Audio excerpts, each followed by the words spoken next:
Live with Nick Carter right here. You know, we're going to jump right into it. I know you're a busy guy. Nick, you're coming to Canada very soon, and whether it's solo or with the guys, you keep coming back to Canada again and again. Like, if you like it so much, why don't you just move here, for crying out loud?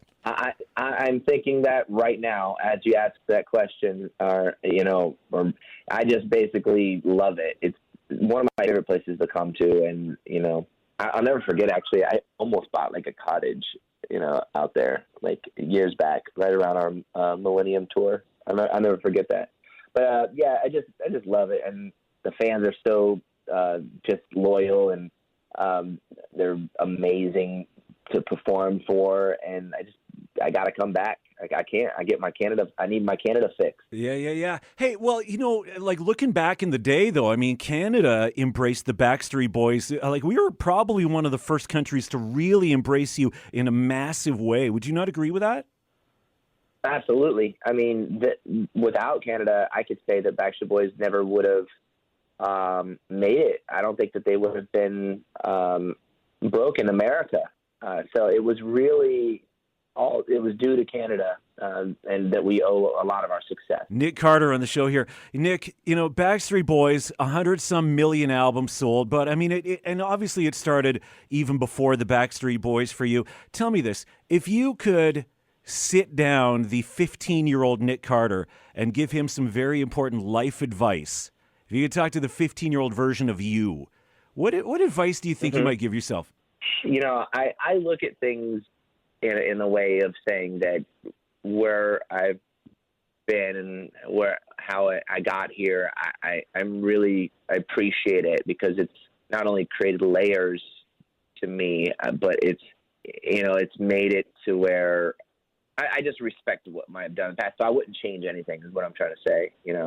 I absolutely, love everything that I've experienced. I mean, there's been tough times. Don't get me wrong. It's not like, oh my God, I wish I could change some things, but I love life, and I love how I got to this point. Yeah. Hey, by the way, congratulations. The residency in Vegas it's a few months away yet, but I'm sure the rehearsals, and I'm sure you've had a chance to spend a lot of time and energy into getting that show built up.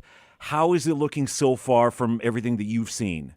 Honestly, we had just had our first production meeting yesterday. So we haven't really had the opportunity to get into the rehearsals yet. We're going to start that in January and February. I mean, we're excited. We know what we have to do in order to deliver the best show that we've ever done in our entire careers. And it's going to take some work to put into it. I was reading Brian's interview in Rolling Stone. All right, I read a little snippet of it, and he said that it's going to be like any other Backstreet Boys show except on steroids. So I'm not even. I've seen. Yeah. I saw you guys at the Calgary Stampede, and I thought that was Backstreet Boys on steroids, but I can't even fathom what he might mean by that. So you share the same vision, I would imagine, hey? Yeah. Well, yeah. Yes, we do. Yeah, that's awesome. And we're excited to see it come to life. It's going to be. We're blessed, and it's an opportunity we've been waiting for. Yeah. Nick Carter joining us on the show here. We'll do one more question in this segment now. There is a certain Canadian pop star who shall remain nameless, but he's been in the news over the past few days saying that he's really getting tired of fans screaming at him everywhere he goes, screaming. I mean, you guys faced that probably way more than he ever did. Did there come a point where you ever got sick of that too, or did you enjoy it and embrace it? I can't fault anybody for going through the things that they are experiencing and having feelings for that. That there might have been a time when we've just been hit by so many different angles and levels, and but I'll tell you that after looking at it and going through it and seeing where I am now, I mean, you have to somehow snap out of it and realize that you're an entertainer, number one, and this is the job that you do, and it's a very fortunate job. And it's something that it can be difficult at times, and it can have, it can be mentally challenging, psychologically challenging, and but you got to realize that it's one of the greatest jobs in the world, and you got to be appreciative of it, and you got to appreciate your fans, and never take them for granted, because they are going to be there for you, or they're not. And if they're not, that's because of the way you treated them. So Nick Carter here in the city at the Esplanade on November 20th. It's going to be a great show, and we're really looking forward to seeing you here in town. Now, what we've done, we're going to take a break here, but what we've done is we've got 3 Nick Carter and Backstreet Boys super fans in studio here with me right now. I'm surprising you with this. I got 3 super fans, and they each want to ask you one question.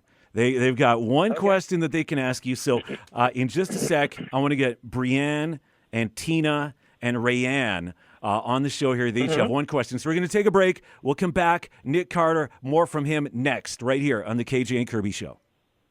November 20th, Esplanade, Nick Carter live, I believe. It's probably your first time here in Medicine Hat, I'd imagine. Have you ever, Calgary, have you ever been anywhere else in southern Alberta, Nick?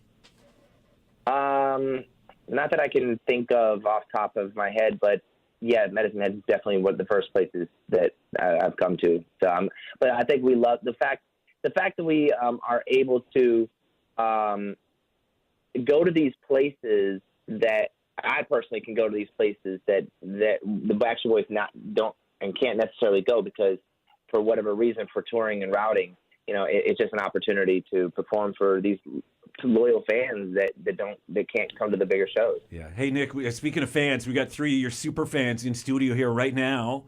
And hey, Brianne, pull that mic up nice and close there. Brianne has got a question for you. Nick, Brianne, Nick. Hi. What's up, Brianne? Not much. Okay. So my question is, and hopefully I don't mess this up when I'm speaking, when you're getting ready to write songs for an album, where do you pull the inspiration from, and how do you keep your songs from sounding the same? Well, it's kind of the art of, I'd say, writing. You never really know where it's going to go, and you just go in there and you just start, and then sometimes you'll have an idea or a vision of what you want, but then it turns into something completely different. So that's just kind of the adventure and that you're on. But how do you make them sound different? I mean, you do have in your mind this thing that you say, okay, well, that you've written something else, and that you say, well, I need to write something that's completely different. I think it's just internally, that you've written something and you want to challenge yourself and come up with something new and fresh and unique that's not like something that you've done before. I think that's just kind of what internally you want to do. So that's how I do it. Hey, Brianne, you got your tickets to the show? Yes. All right. Sounds good.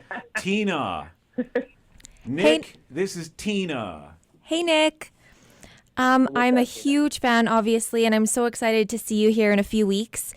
My question for you is, what would you say is your favorite song that you've either done with the Backstreet Boys or as a solo artist, and what does that song mean to you?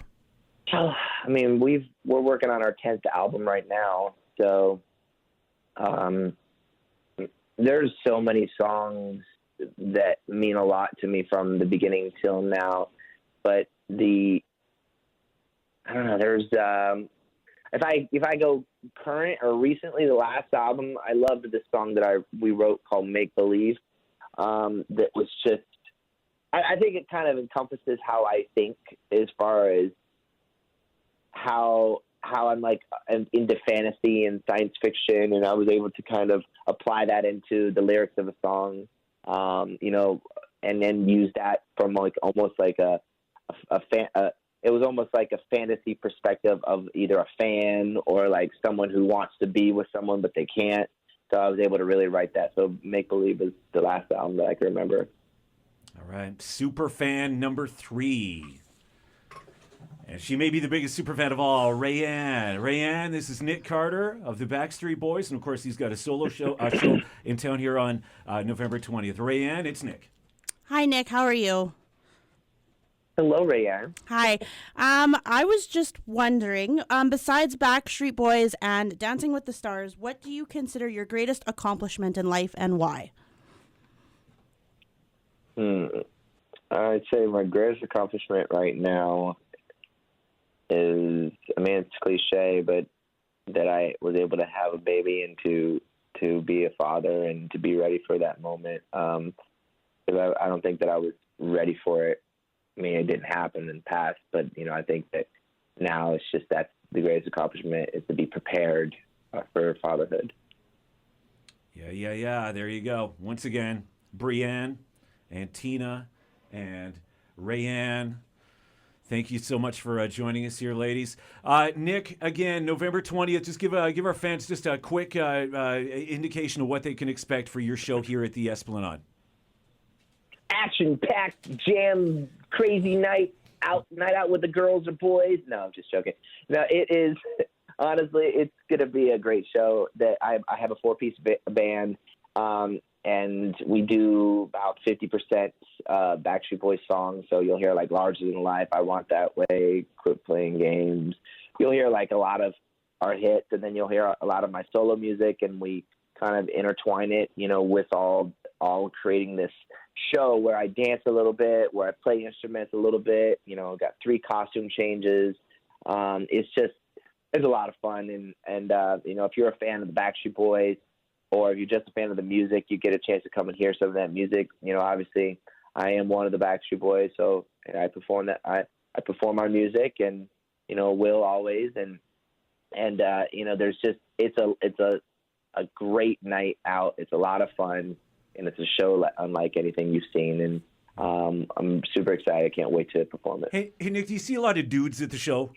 Do you get a few? Because it's time for me to confess. It's time for me to confess. Okay? Like, I've been in radio for a while, but I remember back in the early 90s, I could have got you stuff for free, but I kid you not, I went out and bought every single Backstreet Boys CD out of my own money. I loved your stuff. I played it all the time. And I'm just kind of wondering, like, when I'm there on the 20th, am I going to be the only dude there cheering for you guys? No, probably not. Okay. Right. I wouldn't worry, bro. All right, man. Hey, Nick Carter, thank you so much, my friend. I appreciate it. We'll see you on the 20th. Thanks, man. All right. I'll see you there.